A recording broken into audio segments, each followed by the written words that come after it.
今天呢，要来介绍六呆庭园。在六呆的后面呢，有一座很大很大的靠山，它就是鸢嘴山，因为它尖尖的地方很像一只鸟的嘴巴。这一棵呢是夷为七里香，这是鸢尾花。这一棵蔓绿绒的生命力也很强。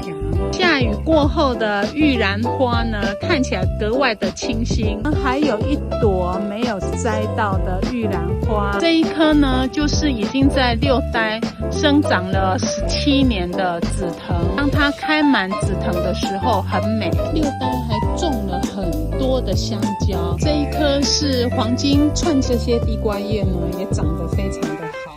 以前的梦想就是有一块地可以种一些菜。哪怕只是地瓜叶，也非常的可口。